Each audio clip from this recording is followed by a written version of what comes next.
সুপ্রিয় শিক্ষার্থী বন্ধুরা, কেমন আছো তোমরা? নিশ্চয়ই ভালো আছো। আমিও ভালো আছি। করোনা ভাইরাসের আক্রমণে আমরা কেউ আতঙ্কিত হব না। আমরা সবাই কি করব বলো তো? আমরা সচেতন হব। ঘরে থাকব, ঘরে থাকলেই আমরা সুরক্ষিত থাকব। আচ্ছা, আমি তোমাদের এখন একটা গান শোনাবো, শুনবে? ঠিক আছে, চলো তাহলে সবাই মিলে আমরা এখন একটা গান করি। আর তোমরা চাইলে আমার সাথে সাথে গাইতেও পারো, ঠিক আছে?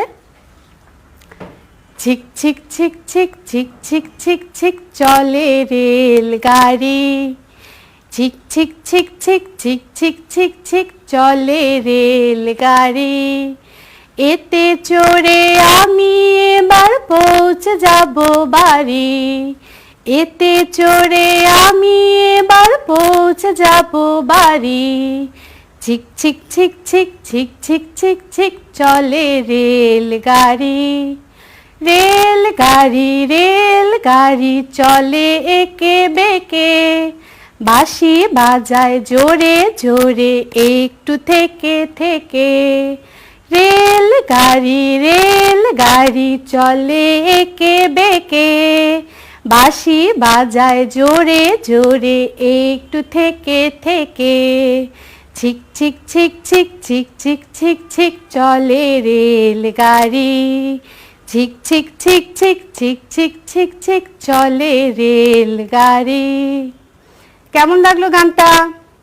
নিশ্চয়ই ভালো লেগেছে, আমি জানি তোমাদের ভালো লেগেছে। আচ্ছা, আমি এই গানটাতে একটা কথা বলেছি না, বাড়িতে চলে যাব, কিসে চড়ে বাড়িতে যাব বলতে পারবে? বলো তো, একটু ভাবো তো, আমি কি বলেছি? কিসে চড়ে আমরা বাড়িতে যাব? হ্যাঁ, এই তো বলতে পারছো তোমরা। আমরা কিসে চড়ে যাব? রেলগাড়িতে চড়ে যাব, ঠিক আছে? এখন এই যে রেলগাড়ি, এটার একটা নাম আছে, আরেকটা নাম আছে, ট্রেন। হ্যাঁ, রেলগাড়ি বাংলা অর্থ আর ট্রেন হচ্ছে আমরা ইংলিশে বলি, তাই তো? এখন আমরা আজকে যেটা পড়বো সেই কবিতাটার নাম হচ্ছে ট্রেন। তাহলে দেখে নিই আমরা কি করব আজকে, দেখো তো। আমরা আজকে পড়ব ট্রেন কবিতাটি। ট্রেন কবিতাটি কে লিখেছেন? শামসুর রহমান। হ্যাঁ,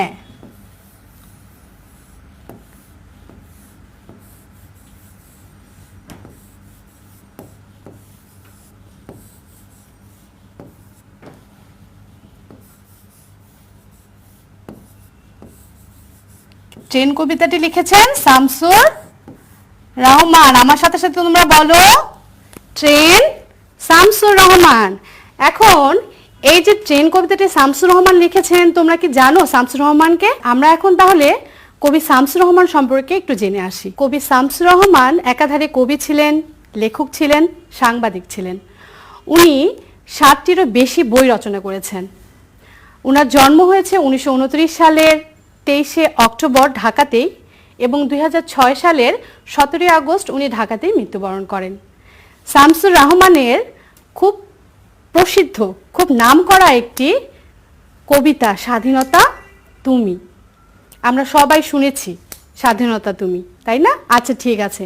এখন তাহলে তোমরা সবাই তোমাদের বইটা খুলবে, তোমাদের বইটা একটু খুলবে।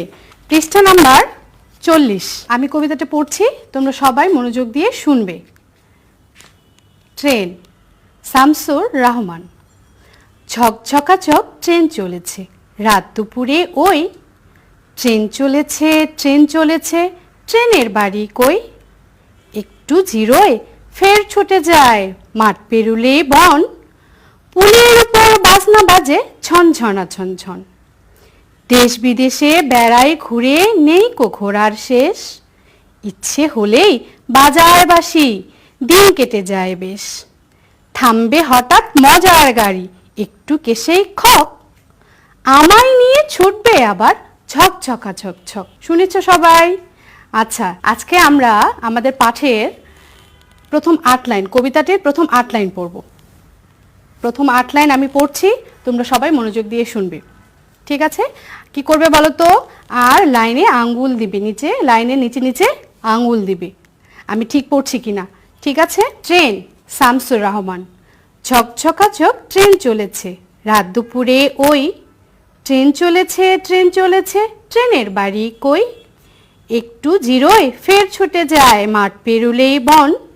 পুলের উপর বাজনা বাজে ঝনঝনা ঝনঝন। এই যে প্রথমেই 8 লাইন আমি যে পড়লাম, এটা আজকে আমাদের পাঠ। ঠিক আছে, এখন আমি পড়ছি, তোমরা আমার সাথে সাথে পড়বে। হ্যাঁ, আমি কবিতাটি আবার পড়ছি, তোমরা আমার সাথে সাথে পড়বে। ট্রেন, শামসুর রহমান। ঝকঝকাঝক ট্রেন চলেছে, রাত দুপুরে ওই ট্রেন চলেছে, ট্রেন চলেছে, ট্রেনের বাড়ি কই? একটু জিরোয় ফের ছুটে যায়, মাঠ পেরুলেই বন। পুলের উপর বাজনা বাজে ঝনঝনা ঝনঝন। কি আমার সাথে পড়ছো তো না? হ্যাঁ, আমার সাথে সাথে পড়তে হবে, আমরা আবার একবার পড়বো। ঠিক আছে, ট্রেন, শামসুর রহমান। ঝকঝকাঝক ট্রেন চলেছে, রাত দুপুরে ওই ট্রেন চলেছে, ট্রেন চলেছে, ট্রেনের বাড়ি কই? একটু জিরোয় ফের ছুটে যায়, মাঠ পেরুলেই বন। পুলের উপর বাজনা বাজে ঝনঝনা ঝনঝন। এই যে আমরা পড়লাম, ট্রেন ঝকঝক করে চলছে রাত দুপুরে। এই যে রাত দুপুরে, রাত দুপুরে মানে কি বলতো? মাঝ রাতে। হ্যাঁ, ট্রেন চলেছে, ট্রেন চলেছে, ট্রেনের বাড়ি কই? ট্রেনের আবার কোনো বাড়ি আছে নাকি? সে তো ছুটেই চলে, ছুটেই চলে, আবার স্টেশনে স্টেশনে থেমে যায়, তাই না?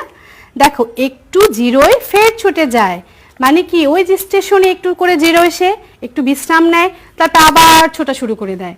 পুলের উপর বাজনা বাজে ঝনঝনা ঝনঝন। ট্রেনটা যখন পুলের উপর যায়, আমরা তো সবাই পুল বুঝি, বুঝি না? নদীর উপরে কি থাকে? নদীর উপরে পুল থাকে। পুলটাকে আমরা ইংরেজি শব্দ ব্রিজও বলতে পারি। সেই ব্রিজের উপর বা পুলের উপর ট্রেনটি যখন যায়, তখন ঝনঝনা ঝন শব্দটা একটু অন্যরকম হয়ে যায়। ঠিক আছে, তাহলে পুলের উপর বাজনা বাজে কিভাবে? ঝনঝনা ঝনঝন। ঠিক আছে, তাহলে আবার আমরা একটু কবিতাটা ভালো করে পড়ি। দেখো, শুনো। ট্রেন, শামসুর রহমান। তোমরা আমার সাথে সাথে পড়তে পারো। ঝকঝকাঝক ট্রেন চলেছে, রাত দুপুরে ওই ট্রেন চলেছে, ট্রেন চলেছে, ট্রেনের বাড়ি কই? একটু জিরোয় ফের ছুটে যায়, মাঠ পেরুলেই বন। পুলের উপর বাজনা বাজে ঝনঝনা ঝনঝন। কেমন লাগলো বলো তো? খুব ভালো লেগেছে, আমি জানি তোমাদের খুব ভালো লেগেছে। আচ্ছা, আমরা যে কবিতাটা পড়ছি, এবার তোমরা একটু ভালো করে মনোযোগ দিয়ে শুনবে তো। আমি কি প্রত্যেকটি লাইন একইভাবে পড়ছি নাকি একটু চেঞ্জ করে পড়ছি? দেখো, তোমরা সবাই একটু মনোযোগ দিয়ে শুনবে। ট্রেন, শামসুর রহমান। ঝকঝকাঝক ট্রেন চলেছে, রাত দুপুরে ওই ট্রেন চলেছে, ট্রেন চলেছে, ট্রেনের বাড়ি কই? একটু জিরোয় ফের ছুটে যায়, মাঠ পেরুলেই বন।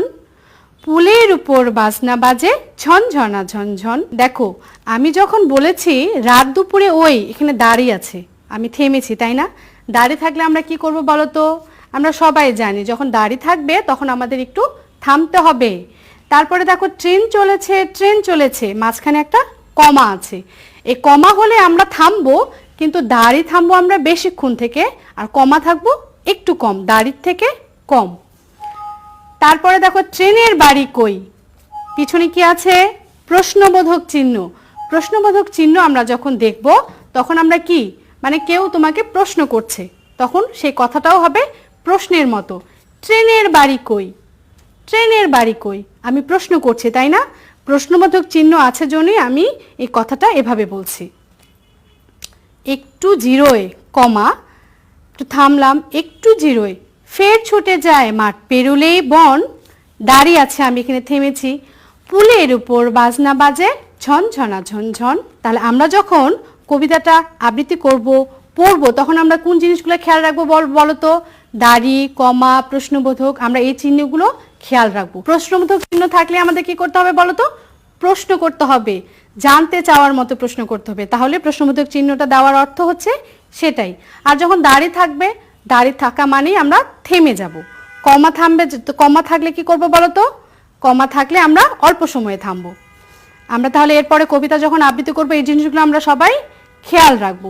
ঠিক আছে? আচ্ছা, আমরা যে কবিতাটা আবৃত্তি করলাম, এই কবিতায় কিছু নতুন নতুন শব্দ আছে, তোমরা দেখেছো নিশ্চয়ই। সেই নতুন শব্দগুলো আমরা এখন জানবো। চলো আমরা সেই নতুন শব্দগুলো এখন জানি। ফের, ফের, ফের, আমরা কবিতায় ফের শব্দটা পেয়েছি। এখন এই ফের শব্দটার মানে কি? ফের শব্দটার মানে হচ্ছে আবার। ফের শব্দের মানে হচ্ছে আবার। তোমরা আমার সাথে সাথে বলো, ফের অর্থ আবার। তাহলে আমরা লিখি এখন, আবার। ফের অর্থ আবার, ফের অর্থ আবার। হ্যাঁ, এই যে ফের, ফের মানে আবার। হ্যাঁ, এটা দিয়ে একটা বাক্য আমরা তৈরি করি। বাক্যটা কি বলতো? ফের দেখা হবে, ফের দেখা হবে। এই যে ফের দেখা দেখা হবে, আমরা বাক্যটা তৈরি করলাম, এটার মানেও কিন্তু আবার দেখা হবে। ফের দেখা হবে অর্থ আবার দেখা হবে। ঠিক আছে, এখন আর একটা নতুন শব্দ আমরা দেখি। আর একটা নতুন শব্দ কি দেখো তো? জিরোয়। হ্যাঁ, ঠিক বলেছো, জিরোয়। এখন একটু চিন্তা করো তো, এই জিরোয় শব্দের অর্থ কি? জিরোয়, এটা একটা আরেকটা নতুন শব্দ। এই শব্দটার অর্থ কি? বিশ্রাম নেওয়া, বিশ্রাম নেওয়া। আমরা লিখেছি সবাই বিশ্রাম নেওয়া। এখন এই বিশ্রাম নেওয়া, এটা দিয়ে আমরা কি করবো? একটা, এই অর্থটা আমরা জানলাম। এখন জিরোয় দিয়ে আমরা একটা বাক্য তৈরি করব। একটু চিন্তা করো তো তোমরা, বিশ্রাম দিয়ে, জিরোয় দিয়ে কি বাক্য হতে পারে? লোকটি পথ চলতে চলতে একটু জিরোয়। ঠিক আছে, লোকটি পথ চলতে চলতে একটু জিরোয়, মানে কি? লোকটি পথ চলতে চলতে একটু বিশ্রাম নেয়, তাই তো? হ্যাঁ, এখন আরেকটা নতুন শব্দ আছে। আরেকটা নতুন শব্দ কি? পেরুলেই। আমরা লিখে ফেলি, তোমরা সবাই আমার সাথে খাতায় লিখে ফেলো, পেরুলেই, পেরুলেই। সবাই খাতায় লিখছো তো? পেরুলেই। পেরুলেই অর্থ কি? পার হলেই, পার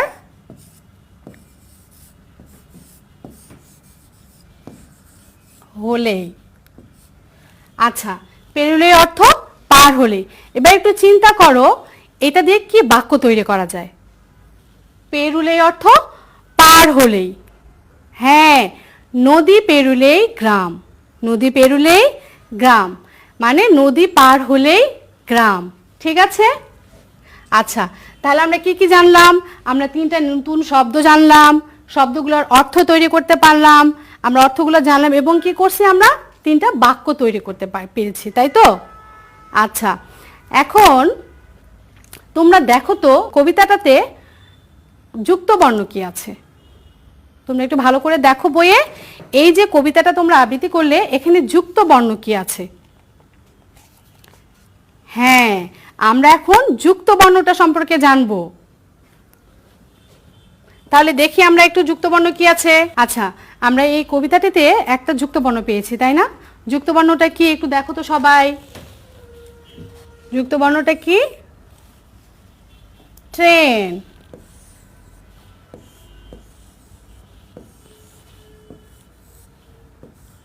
ট্রেন। এখন সবাই দেখো এখানে যুক্ত বর্ণ কোনটি?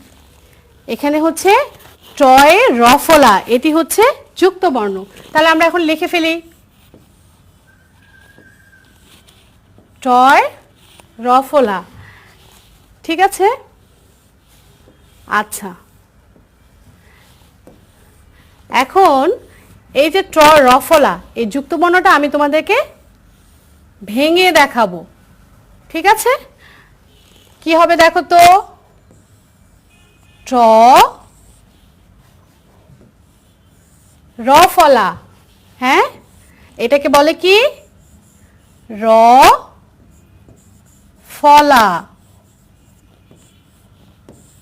এটা হচ্ছে রফলা, টয় রফলা। ঠিক আছে, তাহলে আমরা আজকে একটা যুক্ত বর্ণ শিখে গেলাম। কি শিখলাম বলো তো? ট্রেন। টয় রফলা একার আর দন্তন্য, ট্রেন। এখন শিক্ষার্থী বন্ধুরা, তোমরা কি করবে বলো তো? তোমরা এই 8 লাইন সবাই পড়বে। তোমরা সবাই 8 লাইন মনে মনে পড়বে। শিক্ষার্থী বন্ধুরা, এবার চলো আমরা কবিতাটা আরেকবার আবৃত্তি করি। ঠিক আছে, তোমরা আমার সাথে সাথে আবৃত্তি করবে। ট্রেন লিখেছেন শামসুর রহমান। ঝকঝকাঝক ট্রেন চলেছে রাত দুপুরে ওই, ট্রেন চলেছে, ট্রেন চলেছে, ট্রেনের বাড়ি কই? একটু জিরোয় ফের ছুটে যায় মাঠ পেরুলেই বন, ফুলের উপর বাজনা বাজে ঝনঝনা ঝনঝন। আমরা যে এতক্ষণ কবিতাটা আবৃত্তি করলাম তোমরা নিশ্চয়ই সবাই মনোযোগ দিয়ে শুনেছো। এখন বলতে পারবে কবিতাটা লিখেছেন কে, কবির নাম কি? হ্যাঁ, কবিতাটি লিখেছেন শামসুর রহমান। এখন বলো তো শামসুর রহমানের জন্মসাল কত? আমি কিন্তু প্রথমে বলেছিলাম, হ্যাঁ 1929 সালের 23শে অক্টোবর।